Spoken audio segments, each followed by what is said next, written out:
बिस्मिल्लाहिर्रहमानिर्रहीम। अस्सलाम वालेकुम। माशाल्लाह से माह रमज़ान का मुक़द्दस महीना चल रहा है और इस मुक़द्दस महीने में जो नफ़ल इबादत है उनका सवाब फ़र्ज़ इबादत के बराबर अता किया जाता है। तो हमें चाहिए कि ख़ुसूस बिलख़ुसूस इस महीने में हम तहज्जुद की नमाज लाज़मी अदा किया करें, क्योंकि आप सल्लल्लाहु अलैहि व आलिहि व बारिक वसल्लम ने फ़रमाया कि फ़र्ज़ नमाज़ों के बाद जो सबसे पसंदीदा अल्लाह पाक की नमाज है वो तहज्जुद की नमाज है, और सबसे अफजल जो नवाफिल है वो तहज्जुद के नवाफिल है। तो कोशिश किया करें, क्योंकि रमज़ान में हम सहरी के लिए तो उठते ही उठते हैं। तो जब सहरी के लिए उठें तो 5 से 10 मिनट लगा के तहज्जुद की नमाज लाजमी अदा कर लिया करें। इसकी बड़ी बरकतें और बड़ी फजीलतें हैं, और ये कबूलियत का वक़्त होता है, दुआओं की कबूलियत का वक़्त होता है।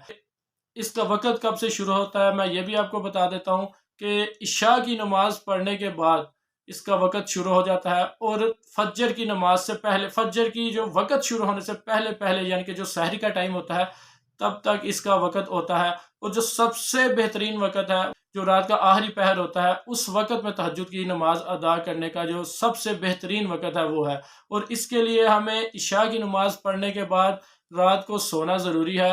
सोने के बाद जब उठेंगे तो फिर हम किसी भी वक़्त तहज्जुद की नमाज अदा कर सकते हैं। और माह रमज़ान में हम जब सहर के लिए उठते हैं तो माशाल्लाह इससे बेहतरीन वक़्त और क्या हो सकता है। तो सहरी के लिए जब उठें तो लाज़मी उस वक़्त तहज्जुद की नमाज ज़रूर अदा कर लिया करें, और ये अल्लाह पाक की यानी कि बहुत ही पसंदीदा नमाज है। और ये कबूलियत का वक़्त होता है, दुआओं की कबूलियत का वक़्त होता है। इस नमाज को पढ़ने का तरीका भी बहुत आसान है। आप इसकी 2 रकत भी पढ़ सकते हैं, 4 रकत भी पढ़ सकते हैं, 6 रकत भी पढ़ सकते हैं, 8 भी पढ़ सकते हैं।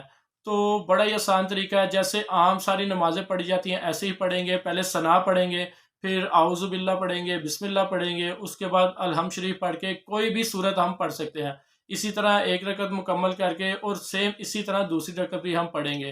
तो कोशिश किया करें, ये हमारे पास सुनहरी मौका है। रमज़ान का माह मुक़द्दस महीना है, और इस माह मुक़द्दस में हमें आदत बना लेनी चाहिए कि यार ये 30 दिन हमारे पास है, और इन 30 दिनों में हमने तहज्जुद की नमाज ज़रूर अदा करनी है और इसकी आदत बनानी है, ताकि रमज़ान के बाद भी हम तहज्जुद की नमाज पढ़ा करें। ये बड़ी फजीलत वाली, बरकतों वाली नमाज है, और ये बड़ी ही रहमतों वाली नमाज है। अल्लाह ताला से दुआ करते हैं अल्लाह पाक हमें तहज्जुद की नमाज पाबंदी से पढ़ने की तौफीक अता फरमाए। अल्लाह पाक आप सबको खुश रखे। अल्लाह पाक हमें दीन सीखने, समझने और सिखाने की तौफीक अता फरमाए। इसके साथ ही मैं आपसे इजाज़त चाहूँगा। अल्लाह पाक आपको खुश रखे। अल्लाह हाफ़िज़।